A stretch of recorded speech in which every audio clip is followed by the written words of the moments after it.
আজকে মানবতাবাদী ইসলাম, মানবতাবাদী নবী মুহাম্মদুর রাসূলুল্লাহ সাল্লাল্লাহু আলাইহি ওয়াসাল্লামের আনিত ধর্মকে পৃথিবীর মধ্যে প্রশ্নবিদ্ধ করার ষড়যন্ত্রের অভাব নাই।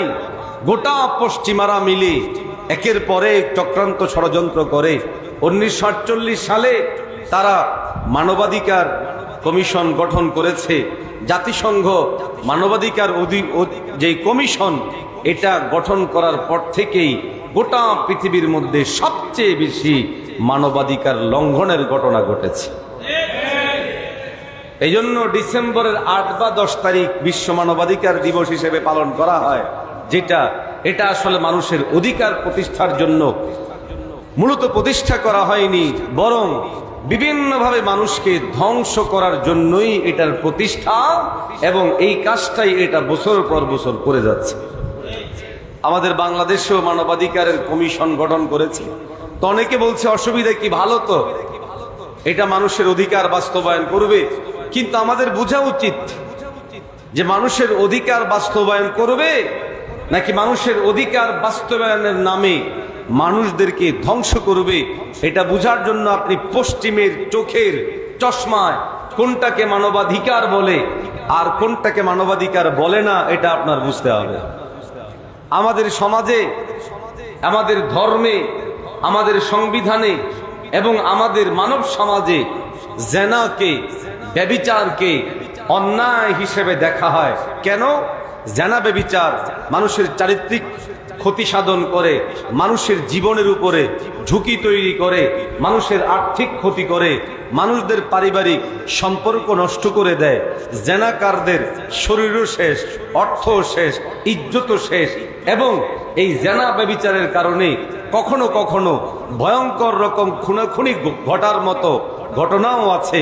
সমাজের মধ্যে আপনি যদি বিভিন্ন ঘটনাগুলোকে সামনে আনেন যেখানে খুন হত্যার মতো ঘটনা ঘটে, আপনি দেখবেন অধিকাংশ হত্যা এবং খুনের পিছনে জেনা সংক্রান্ত বিষয়গুলো থাকে। আপনার চোখে যেটা অপরাধ, সমাজের চোখে যেটা অপরাধ, আমাদের সংবিধান যেটাকে অপরাধ বলে, আমাদের রাষ্ট্র যেটাকে অপরাধ বলে, সমাজ যেটাকে অপরাধ বলে, পশ্চিমারা বলে এই জেনা ব্যভিচার এগুলো হলো একটা পেশা। মানুষ চাকরি করা যেমন পেশা, ব্যবসা করা যেমন পেশা, অন্যান্য কাজ করা যেমন পেশা, জেনা করাটাও পেশা। এখন আপনি বলেন পশ্চিমারা এটাকে অধিকার মনে করে যে সমাজের মধ্যে কেউ যদি, কোনো নারী সে যদি চায় যে আমি যৌন পেশা করব, শুধু নারী না বরং কোনো পুরুষ যদি চায় যে আমি যৌন পেশায় যুক্ত হব, তো তারা বলে এটা তার অধিকার, এটা তার পেশা। এই জন্য আমাদের ডক্টর ইউনূস সাহেব ক্ষমতা আসার পর থেকেই পশ্চিমে এজেন্ডা বাস্তবায়ন শুরু করে দিয়েছেন। এর মধ্যে অন্যতম ছিল এই যৌন যারা কাজ করে, যৌনতার সাথে যারা যুক্ত, বেশ্যা যারা, এই বেশ্যাদের অধিকার প্রতিষ্ঠা করার জন্য তাদের শিরোনাম দিল সুন্দর, যৌন কর্মী। কি দিল? যৌন কর্মী। যৌন কর্মী শিরোনাম দিয়ে তাদের অধিকার বাস্তবায়নের জন্য আগাইতে থাকলো। শুধু এতটুকু না, তাদেরকে দিয়ে ঢাকায় বড় ধরনের মিছিল, মিটিং, সমাবেশ করালো। শুধু এতটুকু না, কোটি কোটি টাকা তাদেরকে দিল, অর্থায়ন করলো, যেন যৌনকর্মী যারা আছে তাদের জীবনের মান উন্নয়ন করে। আমার প্রশ্ন হলো, এই যৌন কর্মীদেরকে দিয়ে সমাজের কোনো লাভ? আরো আসতে বলেন। রাষ্ট্রের কোনো লাভ?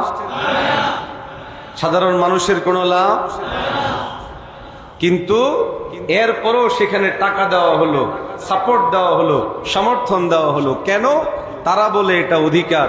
সুতরাং আমরা বলি আসলে পশ্চিমারা অধিকারকে জিনিস বোঝে না, বরং তারা এগুলো তৈরি করে মানব সভ্যতাকে ধ্বংস করার জন্য চক্রান্ত এবং ষড়যন্ত্র করে।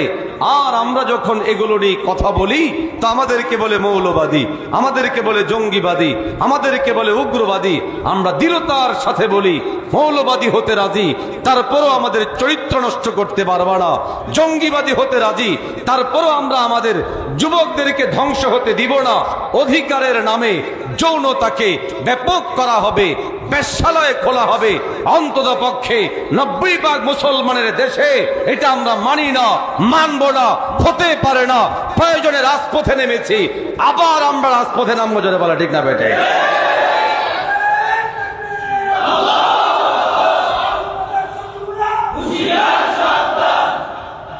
ভয়ঙ্কর বিষয়।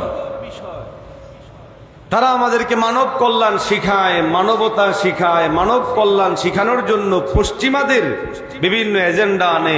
আমাদের সহজ উত্তর, পৃথিবীর কোনো এজেন্ডা দরকার নাই, পৃথিবীর কোনো লজিক আমাদের দরকার নাই, পৃথিবীর কোনো দর্শন আমাদের দরকার নাই। আমাদের জন্য দর্শন নবী সাল্লাল্লাহু আলাইহি ওয়াসাল্লাম, আমাদের জন্য লজিক নবী সাল্লাল্লাহু আলাইহি ওয়াসাল্লাম, আমাদের জন্য আদর্শ নবীজি সাল্লাল্লাহু আলাইহি ওয়াসাল্লাম, আমাদের দিকপাল নবীজি সাল্লাল্লাহু আলাইহি ওয়াসাল্লাম। গোটা দুনিয়া যদি স্বর্ণ দিয়ে মুড়িয়ে দেওয়া হয় আর বলা হয় নববী আদর্শ থেকে দূরে আসো, আমরা আসবো না। সাহাবায়ে কেরামদের মতো ফাঁসির মঞ্চে যদি যেতে হয় তাও যাব। এরপরও পশ্চিমাদের দেওয়া, কুফফারদের দেওয়া, ইহুদিদের দেওয়া এই সমস্ত থিম, থিওরি, লজিক এবং দর্শন, তন্ত্র মন্ত্রকে আমরা গ্রহণ করতে রাজি নই। এই জায়গায় আমাদের স্পষ্ট অবস্থান থাকা জরুরি যে আমি আমার নবীকে কিভাবে ধারণ করি, আমার নবীর আদর্শকে কিভাবে ধারণ করি, আমার নবী সাল্লাল্লাহু আলাইহি ওয়াসাল্লামকে সমাজ ও রাষ্ট্রের জন্য আমি কেমনটা ভাবি, এটা উম্মার সামনে অত্যন্ত সাফভাবে পরিষ্কার হওয়া দরকার। কুফফাররা আমাদের কাছ থেকে জিনিসগুলো ধীরে ধীরে সরিয়ে নিচ্ছে এবং তারা মানবতার জন্য কল্যাণ হিসেবে গণতন্ত্রকে নিয়ে এসেছে।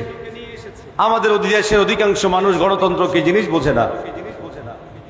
তারা মনে করে গণতন্ত্র মানে হলো মানুষের অধিকার প্রতিষ্ঠা করা। না, গণতন্ত্রের মূল খারাপ জায়গা হলো, এমনি তো গণতন্ত্র শব্দটা সহজ জিনিস, গণ মানে মানুষ, তন্ত্র মানে আইন, অর্থাৎ মানুষ মানব রচিত বিধান যেটা, এটাকে গণতন্ত্র বলা হয়।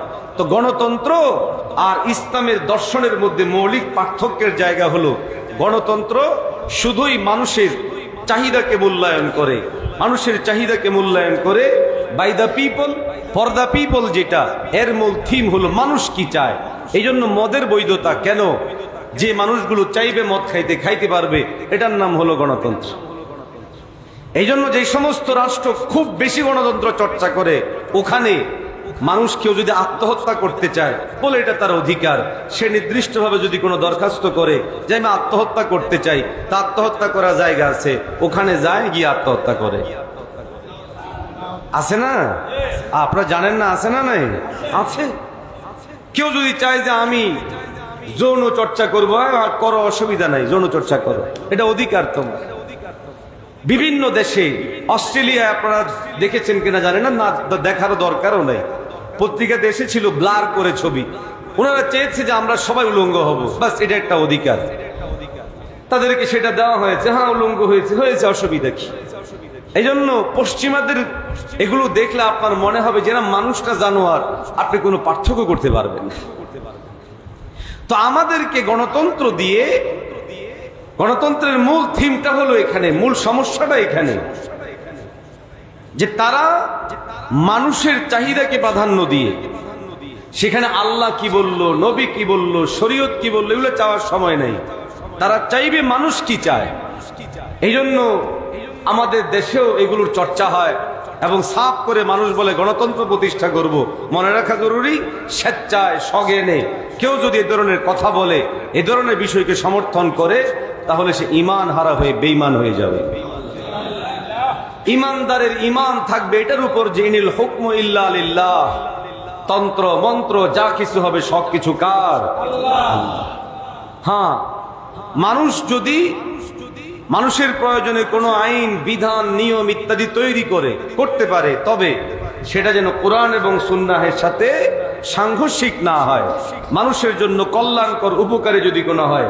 বোঝা জরুরি যে আমি রাসূলুল্লাহ সাল্লাল্লাহু আলাইহি ওয়াসাল্লামের উসওয়া ও আদর্শের বাহিরে গিয়ে নয়, বরং পয়গম্বর আলাইহিস সালামের উসওয়া ও আদর্শের উপরে, ইসলামের আদর্শের উপরে থেকেই আমি আইনকে, বিধানকে, সংবিধানকে ইত্যাদিকে আমি মূল্যায়ন করব। যে বিষয় আমার নবীর আদর্শের বাহিরে, সেখানে আমি প্রাধান্য দিব আমার নবীর আদর্শকেই। আরো আসতে বলেন, ঠিক না? কেন? আমার রব আমার সামনে সাফ করে দিয়েছেন, তোমাদের সামনে মডেল একটাই, আদর্শ একটাই, সেটা হলো মুহাম্মাদুর। আরো আওয়াজ দিয়ে বলেন না, সেটা হলো কি? قال الله تبارك وتعالى لقد كان لكم في رسول الله أسوة حسنة। মুমিন মুসলমান ভাইরা আমার, কালামে হাকিমের মধ্যে আল্লাহ পাক রব্বুল আলামিন বড় স্বচ্ছ সুন্দর করে আমাদের সামনে মানদণ্ড নির্ধারণ করে দিলেন। তোমাদের জন্য পয়গম্বর আলাইহিস সালাতু ওয়াস সালামের হায়াতে জিন্দেগিতে আমি আল্লাহ উসওয়া এবং আদর্শ রেখে দিয়েছি। পয়গম্বর আলাইহিস সালাম আমাদের জন্য উসওয়া এবং আদর্শ। মানবতার কল্যাণ বলতে আপনি বলেন যে আপনি কি কি বুঝেন। ওয়াল্লাহি আমি এই আল্লাহর ঘর মসজিদে বসে বলছি, আপনি যেই যেই বিষয়কে মানুষের জন্য কল্যাণকর মনে করবেন, আপনি শুধু চোখ বন্ধ করে নবীজির হায়াতের দিকে তাকাবেন, সিরতটুকু পড়বেন, কোরআন এবং সুন্নাহ পড়বেন, আপনি দেখবেন মানুষের জন্য কল্যাণকর সমস্ত জিনিসগুলো নবীজির হায়াতের মধ্যে আপনি ভরপুর পাবেন। মানবতার কল্যাণ বলতে আমরা যদি এটা বুঝি যে সংযতভাবে কথা বলা, কাউকে কথা দিয়ে কষ্ট না দেওয়া, আপনি আমার নবীর হায়াত খুঁজতে দেখবেন আমার নবী জীবনে কোনোদিন কাউকে কষ্ট দিয়েছেন এমন কোন রেকর্ড কেউ কোনোদিন দেখাতে পারবে না। পারবে? যদি বলেন পারবে? বরং পয়গম্বর আলাইহিস সালামের হায়াতের মধ্যে পাবেন, পয়গম্বর বলছেন আমি তো সেব আছি, আমার যারা অনুসারীরা শুনে রাখো, তোমাদের মৌলিক দুটো জিনিস, তুমি মুসলিমকে মুসলিম নও এটা নির্ধারণের ক্ষেত্রে মানদণ্ড হবে এক, তোমার হাত, দুই তোমার জবান। হাত থেকে শুধু হাতই উদ্দেশ্য না, হাত থেকে উদ্দেশ্য হাতে মারা, বল প্রয়োগ করা, শক্তি প্রয়োগ করা, সমস্ত জিনিসগুলো এখানে উদ্দেশ্য। নবী বলেন, সহিহ বুখারী ও মুসলিমের হাদিস, قال رسول الله صلى الله عليه وسلم المسلم من سلم المسلمون من لسانه ويده। পয়গম্বর আলাইহিস সালাতু ওয়াস সালাম বলেন, মুসলমান তো সে যে মুসলমান হবে, তার জন্য পয়গম্বর দুটো মৌলিক নির্দেশনা দিচ্ছেন। নাম্বার এক, মান সালিমাল মুসলিমুনা মিন লিসানিহি, যারা জবান থেকে অন্য মুসলমান অন্য মানুষ নিরাপদ। পয়গম্বর আলাইহিস সালাম বলেন দ্বিতীয় নাম্বার হলো তার হাত থেকে অন্যরা নিরাপদ। মুসলমান ভাইরা আমার, পয়গম্বর আলাইহিস সালাতু ওয়াস সালাম গোটা হায়াতে জিন্দেগিতে কাউকে কোনোদিন গালি দিয়েছেন? আরো আসতে বলেন। কাউকে কোনোদিন কঠোর ভাষায় কথা বলেছেন? কটূক্তি করেছেন? ট্রল করেছেন? পয়গম্বর আলাইহিস সালামের হায়াতের মধ্যে আপনি গালি পাবেন না, কটূক্তি পাবেন না, ট্রল পাবেন না, নিন্দা পাবেন না। এ মুমিন, আল্লাহ পাক রব্বুল আলামিন পয়গম্বর আলাইহিস সালামের মাধ্যমে আমাদের জন্য মানবতার কল্যাণ শিখাচ্ছেন। এই মানব সমাজের মানুষ, তোমরা কাউকে গালি দিও না, কেননা গালি যদি কোনো দাও, তোমার নবীর বর্ণনা অনুযায়ী তুমি মুসলিম নও, এটা মুসলমানের সিফত নয়। মুসলমান গালি দিবে না, মুসলমান বদনাম করবে না, মুসলমান মিথ্যা রটনা করবে না, মুসলমান প্রোপাগান্ডা করবে না, মুসলমান কাউকে কটূক্তি করবে না, ট্রল করবে না। পয়গম্বর আলাইহিস সালাতু ওয়াস সালাম তার হায়াতে জিন্দেগিতে কাউকে কোনোদিন কটূক্তি করেননি, ট্রল করেননি, প্রোপাগান্ডা ছড়াননি, অপবাদ দেননি। সুতরাং কেউ যদি জবানটাকে হেফাজত করে, ও মুমিন, আমাদের সমাজের মধ্যে সৃষ্ট হাজার সমস্যা মুহূর্তের মধ্যেই সমাধান হয়ে যাবে। এই জবানকে যদি সংযত করা যায় নবীজি সাল্লাল্লাহু আলাইহি ওয়াসাল্লামের বক্তব্য অনুযায়ী, তাহলে আমরা কল্যাণকামী হব। আমাদের এই কল্যাণকামিতা গোটা উম্মাহর জন্য উপকারী হবে। আমার জবান আমি সংযত করা জরুরি। পয়গম্বর বলেন, তুমি মুসলমান তো জবানকে সংযত করো। ভাইয়েরা, আপনারা বলুন তো, আমরা যদি আমাদের জবানকে সংযত করি, মানুষের উপকার হবে না লস? জোরে বলেন, উপকার হবে না ক্ষতি হবে? এটাই তো মানব কল্যাণ। আমার নবী শিক্ষা দিচ্ছেন জবানকে সংযত করো। আমার নবী শিক্ষা দিচ্ছেন হাতকে সংযত করো। আমরা এখন তো মোবাইল খুলতেও ভয় হয়। মানুষ কিভাবে সম্ভব জীবন্ত মানুষকে জবাই করে ফেলছে? ঘটনা আছে না নাই? মানুষ মানুষকে মেরে মানুষের উপরে লাফাচ্ছে, ঘটনা আছে না নাই? মানুষ কয়েকজন মিলে চতুর্পাশ থেকে লাঠি দিয়ে পিটাইতে পিটাইতে মানুষকে মেরে ফেলে। আফসোস যে শুধুমাত্র দূরের মানুষ মারে এমন না, নিজের বাবাকে, নিজের মাকে, নিজের সন্তানকে, নিজের ভাইকে, নিজের বোনকে, নিজের স্বজনকে, পরিচিত জনকে। আফসোস যে সন্তান বাবাকে মারছে, বাবা সন্তানকে মারছে, মা সন্তানকে মারছে, সন্তান মাকে মারছে, চাচা ভাতিজাকে মারছে, ভাতিজা চাচাকে মারছে। আফসোস যে এই সমাজের এমন এক অবস্থা গিয়ে পরিণত হয়েছে, রাজনৈতিক দ্বিমত ভিন্নতার কারণে, দূরত্বের কারণে দুই দল, দলীয় ভিন্নতার কারণে মারামারি কাটাকাটি, একই দল দুই গ্রুপ মারামারি কাটাকাটি, একই গ্রুপ নেতৃত্ব নিয়ে ঝামেলা, মারামারি কাটাকাটি। আমার নবী বলেন, প্রকৃত অর্থে যদি আমার উম্মত হও, হাত সংযত করো। হাত মানে শুধু হাত নয়, হাত থেকে উদ্দেশ্যে বল প্রয়োগ করার ক্ষেত্রে সাবধান হও, তোমার মুসলমানিত্ব ছুটে যাবে। এই হাদিস থেকে স্পষ্ট বোঝা যায় আমার নবী মানবতা কামী, মানবতার কল্যাণকামী যে ছিলেন, এই হাদিস অত্যন্ত গুরুত্বের সাথে সেটা গ্রহণ করে আওয়াজ দেন, ঠিক না ঠিক? মোহতারাম হাজিরিন, না তো আমরা আমল করি, না তো আমরা উম্মতকে বলি। আমাদের কাছে ভালো লাগে খুব পশ্চিমাদের থিম থিওরি। এই জন্য বাংলাদেশে কেউ যদি বলে যে আমি বাংলাদেশকে আমেরিকা বানাবো, তো সবাই তার পিছনে দৌড় দেয়, বাংলাদেশ আমেরিকা হয়ে যাবে, খুশি। আর কেউ যদি বলে যে বাংলাদেশকে আফগানিস্তান বানাবো, নিশ্চিত এটা মৌলবাদী জঙ্গিবাদ।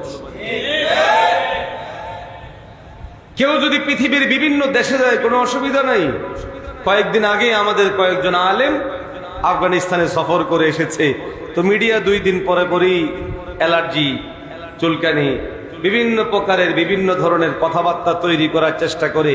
কেন গেল, কি জন্য গেল, কি জন্য গেল, কি অবস্থায় গেল, মানে মনে হয় যেন কি একটা অস্থিরতা। কিন্তু আপনি আমেরিকায় যান, তিনি বিশ্ব পরিভ্রমণকারী, আমেরিকা থেকে এসেছেন, আমেরিকার সিটিজেন হলে ইয়া মারহাবা, তাকে সম্মানের সাথে এলাকার মধ্যে জায়গা দাও। কই থাকে? যে সিঙ্গাপুরে থাকে। তাই নাকি? হুজুরের পাশের বড় চেয়ারটা আইনা ওনাকে বসাও। আর যদি বলে যে আফগানিস্তানে গেছিল, আরো আসতে বলেন, চোখটা বিশাল বড় হয়ে যায়। কুফফারদের, গোলামদেরকে সাফ ভাষায় বলা উচিত, বিগত 4 বছরে আমেরিকার সাথে আফগানিস্তানকে তুলনা করো। আমেরিকায় কয়টা খুন হয়েছে, আফগানিস্তানে কয়টা খুন হয়েছে, আমেরিকায় কয়টা ধর্ষণ হয়েছে, আফগানিস্তানে কয়টা ধর্ষণ হয়েছে, আমেরিকায় কি পরিমাণ চুরি হয়েছে, আফগানিস্তানে কি পরিমাণ চুরি হয়েছে, আমেরিকায় কি পরিমাণ নারীদের উপর নিপীড়ন হয়েছে, আফগানিস্তানে কি পরিমাণ নারীদের উপর নিপীড়ন হয়েছে। তোমাদের চোখ তো বাহ্যিক এই সমস্ত বিষয়ের উপরেই আটকে থাকে। এটা দিয়েও তুলনা করো। আল্লাহকে সাক্ষী রেখে বলছে, আফগানিস্তানকে তুমি নাম্বার দেওয়ার সময় 100-তে 100 অগ্রগামী রাষ্ট্র হিসাবে তুমি সেখানে নাম্বার দিতে বাধ্য থাকবা। কিন্তু এরপরেও কি অ্যালার্জি কমবে? জোরে বলেন না। ছাত্ররা যদি মাদ্রাসায় পড়ে, আমাদের দেশেও অ্যালার্জি আছে, আছে না নাই? সব দিই মৌলবাদী হয়ে যেতেছে। আরো আসতে তো মৌলবাদী যেন না হয়, এটা ঠেকানোর জন্য এবার স্কুলের মধ্যে গানের শিক্ষক নিয়োগ দিতেছে। নাউজুবিল্লাহ, বাড়ির যায় বললেন, যেন মানুষ কি না হইতে পারে, মৌলবাদী না হতে পারে। মানুষদেরকে মৌলবাদী থেকে ফিরানোর জন্য নাটক, movie, cinema hit hit movie cinema বানায়, যেটার মধ্যে যত নোংরামি এটাও তো হিট, যে যত বদমাশ তার তত এলাকার মধ্যে ব্যাপকতা, এলাকার মধ্যে তত গ্রহণযোগ্যতা, মিডিয়া তার পিছনে তত দৌড়ায়, যেটা যত নষ্ট নোংরা। সাকিব খান হলো বাংলাদেশের সবচেয়ে নষ্ট, সবচেয়ে বাজে এবং বিবাহ বহির্ভূত নারীদের সাথে সম্পর্ক তৈরি করে বাচ্চা গ্রহণের জন্য এই দুষ্ট দুরাচারকে প্রজেক্ট হিসেবে ব্যবহার করা হচ্ছে। আর মিডিয়াগুলো নাম্বার 1 বলে তার পিছনে পিছনে দৌড়ায়। একটা মিডিয়াও এই প্রশ্ন তোলে না এই নারীটার পেটের মধ্যে সন্তান কেন আসলো, পরে আরেকটা নারীর পেটে সন্তান আসলো, সে বারবার বলছে কেউ আমার স্ত্রী না। ওরাও বলে না যে তারা তার স্ত্রী কিনা, বলে যে বিবাহ হয়েছে কিনা, সন্তান তো এসে গেছে। এই প্রজেক্টগুলো তৈরি করে বদমাশরা মানবতা আমাদেরকে শিখায় জেনার মাধ্যমে, ব্যভিচারের মাধ্যমে। আরে না না, পশ্চিমাদের এই পচা মানবতা আমাদের কোনো প্রয়োজন নাই। আমাদের জন্য ইসলামের নবী মুহাম্মদের মানবতাই যথেষ্ট। আমরা সেগুলোকে লাথি মেরে ডাস্টবিনে ফেলানোর জন্য প্রস্তুতি গ্রহণ করছি। এটা আমাদের ঈমান হওয়া উচিত। স্পষ্ট ভাষায় প্রশ্ন করবেন, স্পষ্ট ভাষায় জবাব দিবেন, কারণ আমাদের চলমান ইসলামী শক্তির উত্থানকে ঠেকানোর জন্য চতুর্দিক থেকে বিভিন্ন অপপ্রচারণা আছে।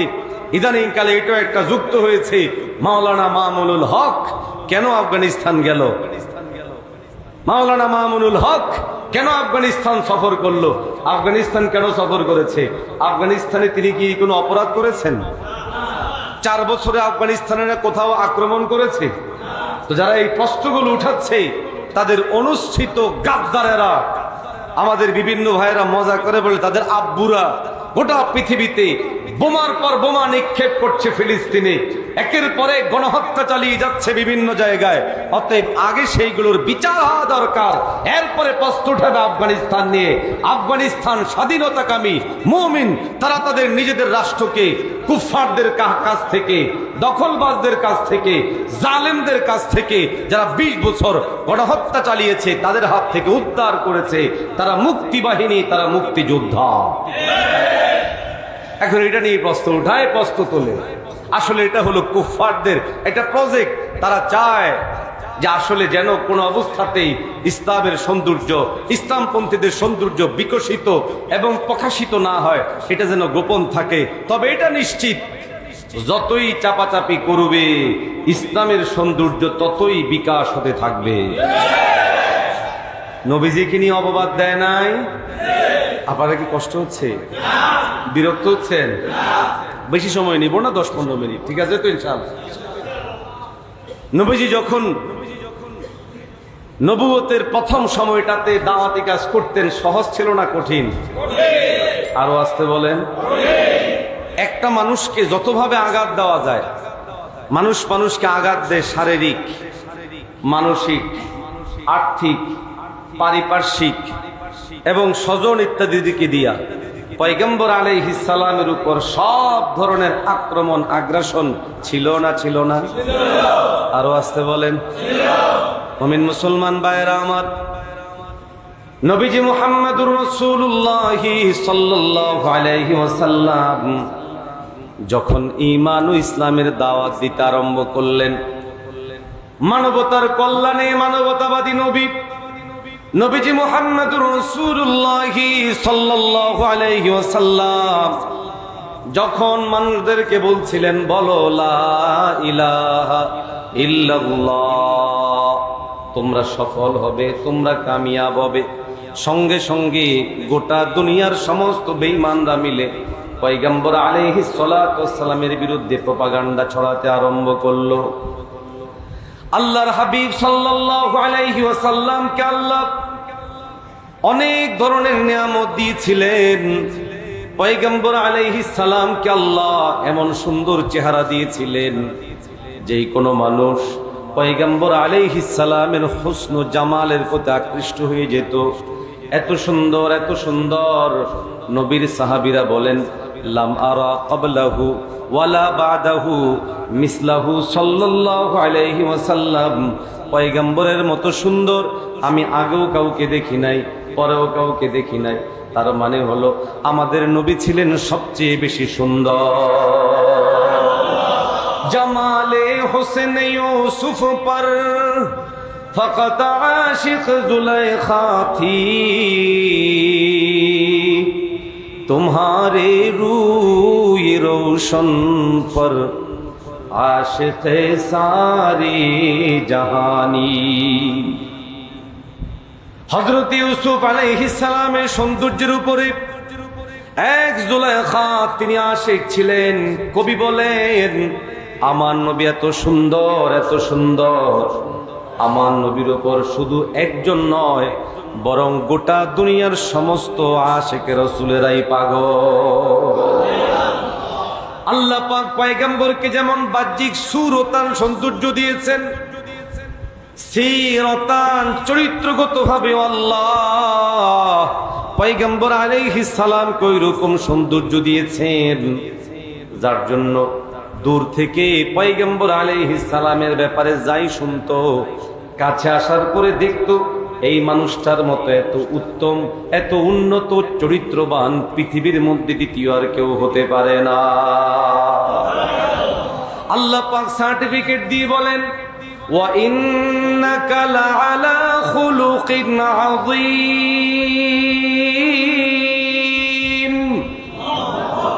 রব পয়গম্বর আলাইহিস সালাতু ওয়াস সালামের চরিত্রের ব্যাপারে সার্টিফিকেট দিচ্ছেন, আপনি উন্নত উত্তম চরিত্রের অধিকারী। এই মুমিন বিষয়টা খুব গভীরভাবে বুঝুন। পয়গম্বর আলাইহিস সালাম ভালো মানুষ, আমানতদার মানুষ, সৎ মানুষ, নেক মানুষ। আরব সমাজের মধ্যে বিষয়গুলো বড় পরিষ্কারভাবেই ছিল, কিন্তু যেই দিন থেকে নবী আরব্য সমাজে প্রতিষ্ঠিত দিন ধর্মের বিরুদ্ধে বয়ান করতে আরম্ভ করলেন, দাওয়াত দিতে আরম্ভ করলেন, মানব রচিত তন্ত্রমন্ত্র, মানব রচিত বিধানগুলোকে ছেড়ে দিয়ে যখন আল্লাহর সাথে সম্পৃক্ত হতে বললেন, সেই দিন থেকেই পয়গম্বর আলাইহিস সালাতু ওয়াস সালামের বিরুদ্ধে গোটা দুনিয়ার সমস্ত বেঈমানরা উঠে পড়ে লাগলো।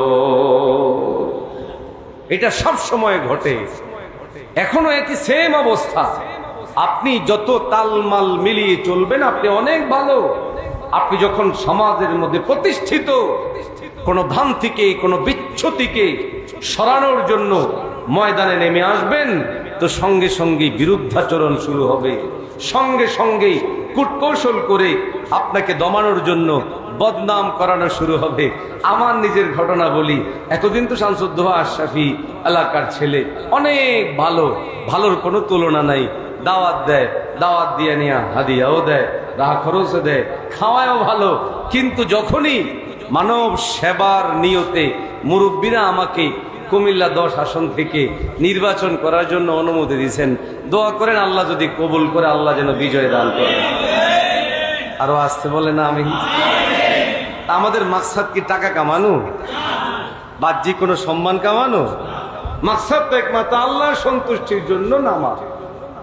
ওমা বাহিরের মানুষ যা তা, কাছাকাছি অনেককে দেখি, এখন যেন আগের মতো তেমন সম্মানজনক আচরণ মনে হয় না। বিভিন্ন কথা এতদিন কইয়া ছিল, এত মানবতা কথা তো আগে শুনি নাই, এখন রাজনীতিকরণে বলতে হচ্ছে না আমাদের। তো বললেই বলে যে এখন এত মানবতার কথা বলে, আগে তো এরকম বলে নাই, তা আগে তো এরকম দেয় নাই, এখন কিছু কিছু বিভিন্ন জায়গায় দিই, তা আগে তো এরকম দেয় না, অথচ মিথ্যা কথা। আগে আমরা আরো বেশি দিছি, তা আগের গুলা চোখে আসে নাই কেন? ওই যে আগের গুলো ফ্রন্টে এই লাইনে ছিলাম না, সেই জন্য আগের গুলো শুধু প্রশংসাই ছিল, আর এখন আস্তে আস্তে সেগুলোর মধ্যে নিন্দা আসতেছে। কি বলেন, ঠিক না? এটা সবার ব্যাপারে। আমাদের হুজুর যদি কোথাও মেম্বার হইতে, চেয়ারম্যান হইতে বা এমপির জন্য দ্বারা দোয়া করেন না, আল্লাহ হুজুরকে এমপি হিসাবে কবুল করে, আমাদের এই ভাইকেও আল্লাহ এমপি হিসাবে কবুল করে। আরো আসতে বলে আলেম ওলামারা হলে কি লস হবে? আর আমার জন্য দোয়া করেন না, আল্লাহ কবুল করবে। আচ্ছা, যদি হয়ে যায় সমাজের উপকার করার জন্য, মানবতার কল্যাণের জন্য, মানবতার কল্যাণকামী হতে গিয়ে আপনি যখনই ময়দানে নামবেন, তো ময়দানের মধ্যে থাকা শত্রু যারা, তারা আপনাকে বাধা দিয়ে চতুর্দিক থেকে ঘেরাও করে দেবে যে না, এই জায়গা তোমার না, এখান থেকে সরো, এটা আমাদের জায়গা, আমরা এখান থেকে নিজের পেটও খাওয়াবো, আরেকজনকেও খাওয়াবো।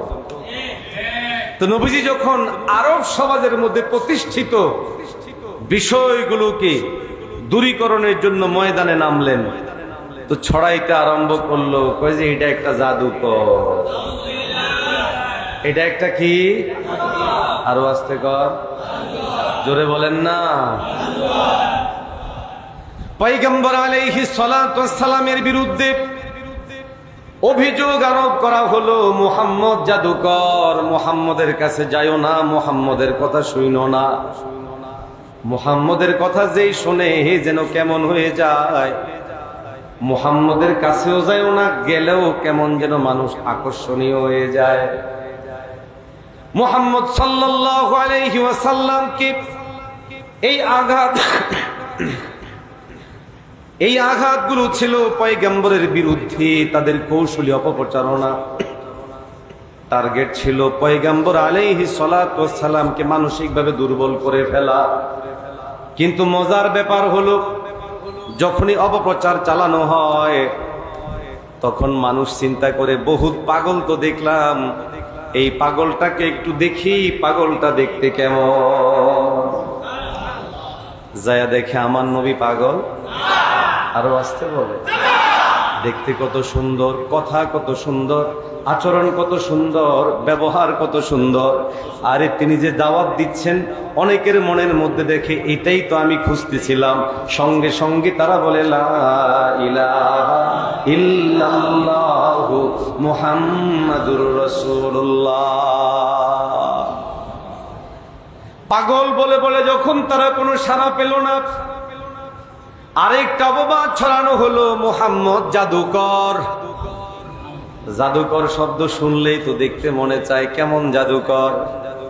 লোকেরা নবীজির কাছে যায়, গিয়ে দেখে যে হ্যাঁ এটা তো আসলেও জাদুকর, তবে প্রচলিত জাদু নয়, উনার মধ্যে যে জাদু আছে সেটা হলো উন্নত এবং উত্তম চরিত্রের জাদু।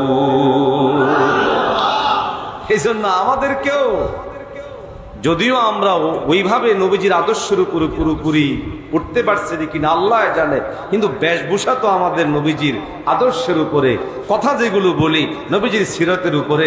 এই জন্য আমাদের মসজিদের মিম্বরগুলোকে আটকায় দিছে। সব কথা বইলেন হুজুর, কিন্তু রাষ্ট্র পরিচালনা নিয়ে কোনো কথা বইলেন না। রাষ্ট্র সংশ্লিষ্ট বিষয়ে এগুলো আমাদের জিম্মাদারি, অথচ আমার নবী একাধারে দীর্ঘ 10 বছর পর্যন্ত রাষ্ট্র পরিচালনা করেছেন। নবী মসজিদের মিম্বরে বসে রাষ্ট্র চালাইতে পারলো 10 বছর, আর ওই মসজিদের মিম্বরে বসে আমাদের খতিব সাহেব রাষ্ট্র কেমনে চালাবে এই কথাও বলতে পারবে না। এরকম কথা আছে না নাই? এই যে কথাগুলো সমাজে প্রতিষ্ঠিত হলো, হওয়ানো হলো, কেন? কারণ হলো তারা দেখেছে হুজুরদেরকে যদি এগুলা থেকে বন্ধ না করা যায়, ইমাম সাহেব নামাজ যেভাবে সুন্দর করে পড়ায়, মুসল্লিরা যেমন তার ভক্ত, একবার যদি মেম্বার হয়ে যায়, চেয়ারম্যান হয়ে যায়, এমপি হয়ে যায়, তাহলে দ্বিতীয়বার তো এর কাছ থেকে আর ফিরানো যাবে না। ইসলামের আদর্শ প্রকাশ হয়ে যাবে এবং ইসলামের সৌন্দর্য বিকাশ হয়ে যাবে। তখন মানুষ পঙ্গপালের মতো এইদিকে দৌড়াবে। এই জন্য বিভিন্ন ডাইন বাম কথা বলে আর এখানে গেট লাগাই দিছে, সব কথা বলা যাবে, এটা নিয়ে কথা বলা যাবে না। তবে এটা ঠিক, সব সময় গেট লাগায় রাখা যায় না। আমাদের বলেন না যায়, বরং বাধা যেখানে বেশি পায় মানুষ সেখানে বেশি ঢোকে। হাজিরিন, বিরক্ত করবো না। বিরক্ত হচ্ছেন আপনারা? কষ্ট হচ্ছে না তো? নবী আদর্শের ব্যাপারে সব জায়গায় সৌন্দর্য দেখেন। নবীজিকে চেষ্টা করা হলো অপবাদ দিতে, পাগল, জাদুকর, এটা সেটা সেটা, ফাত্তান, ফিতনা তৈরিকারী, ঝামেলা তৈরিকারী। সুবহানাল্লাহ।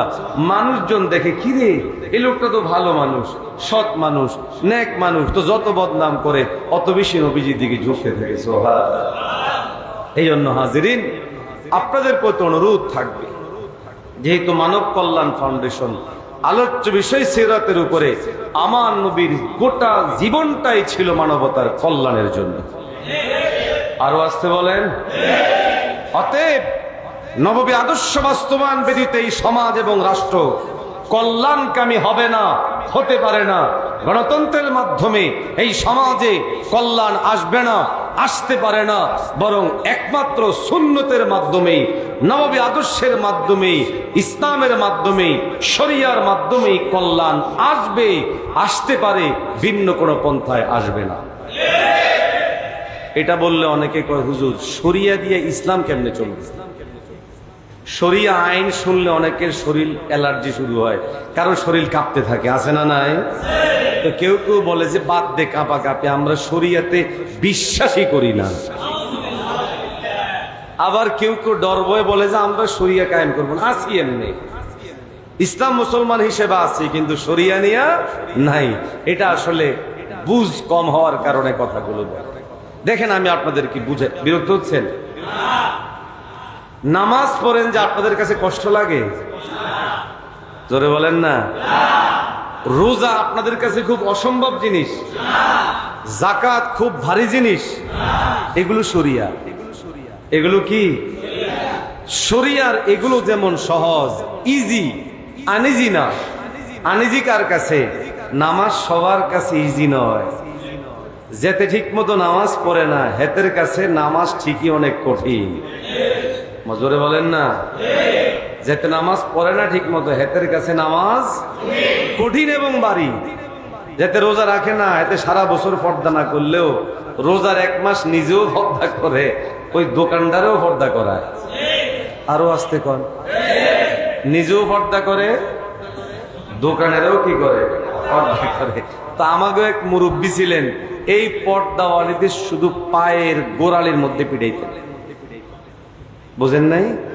পর্দা তো হলো উপর দিয়া লাগে, নিচে না পা দেখা যায়, তো লাড়ি একটা নিয়ে দিতেন বাইরানি। কি ব্যাপার?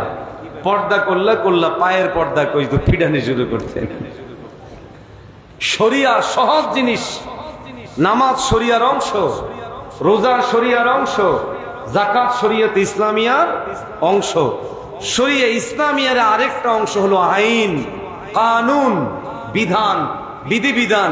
তেমন হেরা ডল লাগায়, কয়রে হাত কাটিয়ে লেব। কি করবে? জোরে বলেন না। হাত কাটিয়া লাগবো, কল্লা হালাই দিব।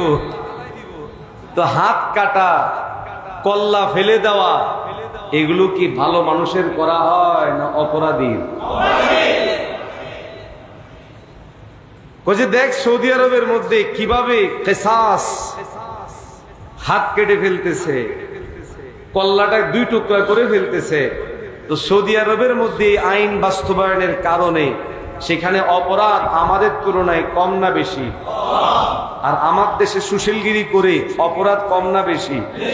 এই মোবাইল নিয়ে আমি ঢাকায় এখন সাইনবোর্ড এরিয়ায় থাকি, রাত্রেবেলায় নামলে গাড়ি নিয়ে গেলেও শরীর এরকম কাঁপতে থাকে। কোন সময় না ছিনতাইকারী এসে ছুরি ধরলো, আচ্ছা মোবাইল নিলে তো নিয়ে গেল, অসুবিধা নেই, আরেকটা কিনলাম, কিন্তু ছুরিটা যদি ঢুকায়া দেয় তাহলে তো জীবনটাই শেষ হয়ে যায়। ভয়ে আতঙ্ক থাকা লাগে। যদি একটা বদমাসকে যদি সাইনবোর্ডের ওই চৌরাস্তার মোড়ে হাতগুলোকে কাইটা ভিডিও কইরা গোটা বাংলাদেশে দেখায় দেওয়া যায়, তো তখন আর একটা চোর এবং ছিনতাইকারী এ ধরনের কোনো সাহস করতো না। এখন এটা বললেই হেরা কয় হাত কেটে ফেলবে। আরে হাত কি ভালো মানুষের কাটবে? আর হাত কাটার আইন থাকলেই যে সব মানুষের হাত থাকবে না। সৌদি আরব যে আপনারা যান, এখানে তো হাত কাটার আইন আছে এবং কাটেও। ওইখানের মানুষের হাত আমাদের চেয়ে অনেক বেশি ভালো আছে। এই জন্য হাজরিন, ইসলামে ভয় নয়, শরিয়ার ভয় নয়, বরং অপরাপর জিনিসগুলো যেমন ইজি, এটাও ইজি হবে যদি আমরা বাস্তবায়ন করতে পারি। নববী আদর্শ সিরাত বাস্তবায়ন করা গেলে সমাজ শান্তিময় হবে, সমাজ উন্নত হবে, সমাজের মানুষের চরিত্র উন্নত হবে। পশ্চিমারা জানে মুহাম্মদের অনুসারীরা যদি জাগে, মুহাম্মদের অনুসারীরা যদি মুহাম্মদের অনুকরণের উপরে উঠে যায়, তো আমাদের ধান্দামি বন্ধ হয়ে যাবে। এই জন্য তারা শরিয়াকে ভয় পায়, কিন্তু কোন মুসলমান কেন ভয় পায় এটা আমাদের বুঝে আসে না। আসলে এদের অন্তরের মধ্যে মুনাফিকি এবং নেফাকি, এই জন্য তারা পশ্চিমের সুরে কথা বলে। অন্তরের মধ্যে তারা ভয় পায়, ইমানদার ভয় পাবে না। ইমানদার বলবে জমিন আল্লাহর, আইন চলবে আল্লাহর, বিধান চলবে আল্লাহর, শরীয়ত আল্লাহর পক্ষ থেকে প্রদত্ত, অতএব আল্লাহর জমিনে বিধান চলবে আল্লাহ। আমার নবীর সুন্নত, টুপি এটা যেমন সুন্দর, পোশাক যেমন সুন্দর, নামাজের সুন্নত তরিকায় পড়লে নামাজ যেমন সুন্দর হয়, আমাদের আদালত, আমাদের আইন, আমাদের বিচার ব্যবস্থা, আমাদের প্রশাসন, এটাও যদি কোরআনের আলোকে, আইনের আলোকে সাজানো হয়, তাহলে এটাও চলবে সুন্দর। আল্লাহ আমাদেরকে নবীজির সিরতের উপর আমল করার তৌফিক দান করেন, আমাদেরকে প্রকৃত অর্থে মানব কল্যাণে কাজ করার তৌফিক দান করেন। দোয়া করি নরোত্তমপুর মানব কল্যাণের ফাউন্ডেশনকে আল্লাহ কবুল করেন, ফাউন্ডেশনের উদ্যোক্তা ভাইদেরকে আল্লাহ কবুল করেন, আমাদের সভাপতি সাহেবকে আল্লাহ কবুল করেন। আল্লাহ পাক আল ওলামায়ে কেরাম যারা এর সাথে সম্পৃক্ত আছেন সবাইকে আল্লাহ রাব্বুল আলামিন কবুল করেন, আমিন। ওয়া আখিরু দাওয়ানা আনিল হামদুলিল্লাহ।